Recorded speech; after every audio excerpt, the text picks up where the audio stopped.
Yeah, look, thank you for being with Peter and me. Look, Peter, we'll just pick up this point again. I've just had a note from a mother. My daughter is still going to a Catholic school in New South Wales. They're online learning, even if they turn up to school.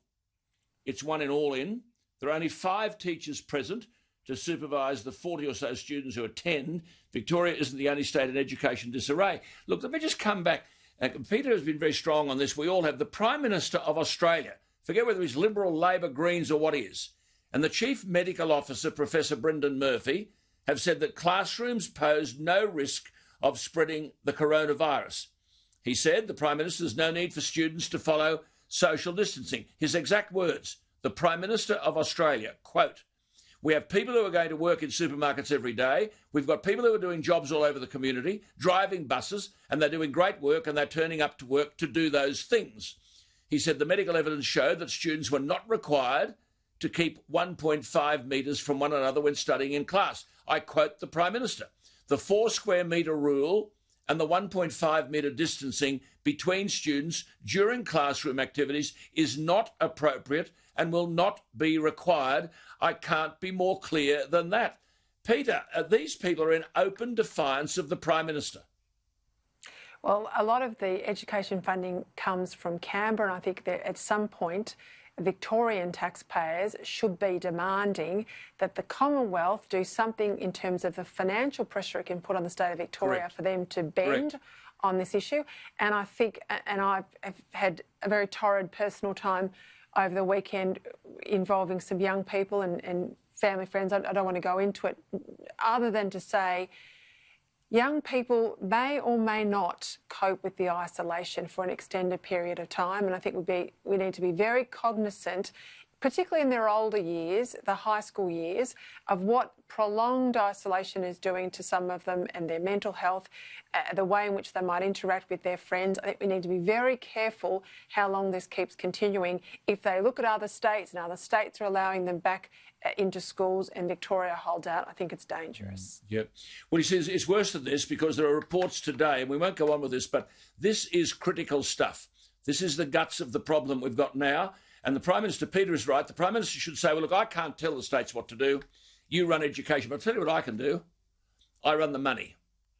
And if you're going to educate 1 day out of 5, you'll get 1/5 of the dough. You work it out. Because there are reports today that a raft of new research shows school closures are putting children at risk of falling behind and potentially dropping out of the education system. The research is simple. It's there. It shows more than 1 million vulnerable students face social, emotional and behavioural setbacks, while disadvantaged Year 5 students would lose the equivalent of 6.1 weeks of learning in reading and 10.7 weeks in numeracy if schools fail to reopen this year. Now, in the ACT, they won't open at all in Term 2. The research shows nearly half the nation's children face significant learning setbacks as a result of coronavirus school closures. With the literacy and numeracy, this is the research, the results show that they'll slide in literacy and numeracy by up to 16.7%. Now, this is a diabolical, unmitigated disaster, and it just shows that unions are running the joint. It's a recipe for absolute abandonment. This is, I'm telling you, Anastasia, Gladys, Daniel Andrews, you are pirating and piloting the total betrayal of young people. Well, to something else on education, because our viewers and listeners are our best researchers. I've started in the last couple of days, and Peter as well, getting emails from university students. Due to coronavirus, universities have turned to online providers so students can take exams off campus during the lockdown. Okay, that's fine. It's complicated because we haven't encountered anything like this before. Sydney University, Griffith University and the University of Queensland have signed up to use software developed by an American company called ProctorU. Now, this is basically designed to stop cheating. The problem is students have to sign up using biometric information such as a photo ID. They've got to grant access to their computer's webcam, the microphone, and keystrokes. This is all about preventing cheating. But the software uses artificial intelligence, including machine learning, facial detection technology to verify students' identities and to spot, quote, suspicious activity during exams. The software can detect if you're nervous, fidgety, or acting suspiciously. It analyses your movements in comparison to those of everyone else. If you're the only student looking at the clock and no other student does, you're automatically flagged as suspicious. Thousands of students have signed petitions opposing the use of this software. And my student correspondents say it's Big Brother on steroids. Ethan Van Roo Douglas is the University of Queensland Union president. He joins us via Skype. Ethan, before we get to ProctorU, just tell my listeners and Peter's listeners how life has changed at the St Lucia campus in Queensland in the wake of the coronavirus. G'day, Alan and Peter. Look, first off, I'll say, obviously, these are unprecedented times. Everyone knows that. Even so, I don't think anybody could have foreseen the extent to which university life has changed. Even before the shutdown of classes, it was quite noticeable that there were definitely less people on campus. People were keeping their distance. And there's been a lot of anxiety. There's a real palpable sense of anxiety from students in that community about what the days ahead will mean for them.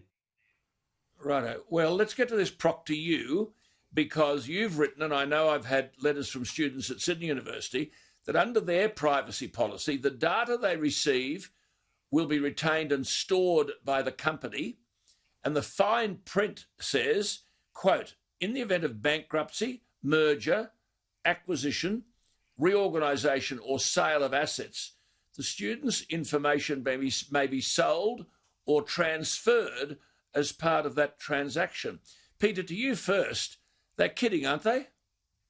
Well, what that means is for ProctorU to say that this has a commercial value, so that if we are sold off or we go under, we can then on-sell this to our buyer as a commercial asset, tells you that Sydney University or Queensland University have valued it at a particular sum going to ProctorU. ProctorU might even be doing this exam module at cost or below cost in order to get access to this data.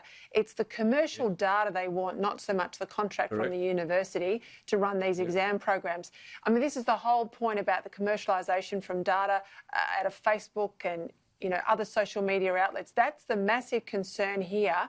And that's got to be front of mind for students, because this God knows what they'll find out from you in this period of time, and this will then be owned by someone for the rest of your academic and commercial life. Correct. See, and Ethan, you and all your people writing to me are not opposed to maintaining academic integrity. That is the keystone of the universities and you, but surely storing and commodifying data online is just something that is going over the edge, isn't it? And then the potential to sell it.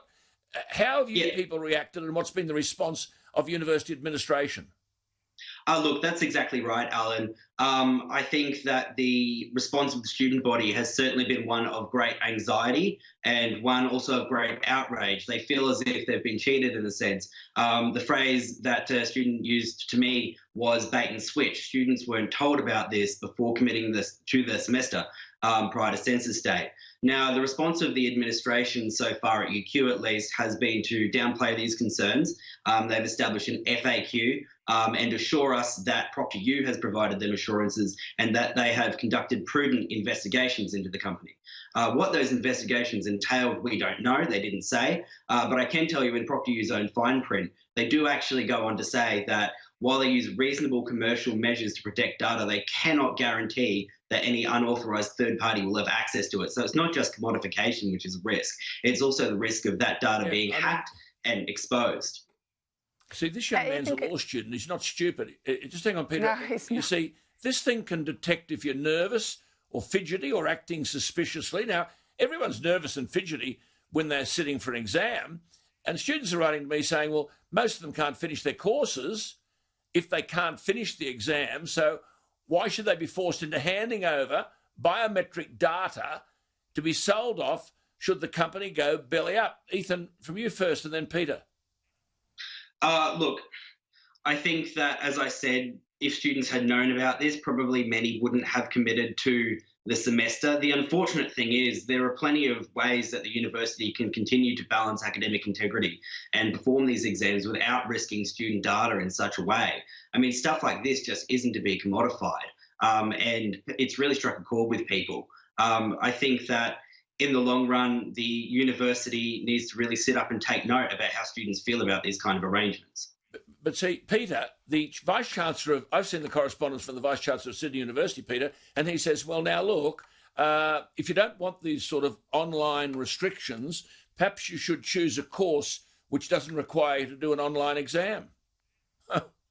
Well, I think that's a pretty poor response. I mean, clearly what they're using here is the usual exam template, which, you know, I go to dinosaur days when we sat in a big hall and we were easily 1.5 metres apart. I don't know why they can't use that in some respects, but nonetheless, they've gone down the electronic path.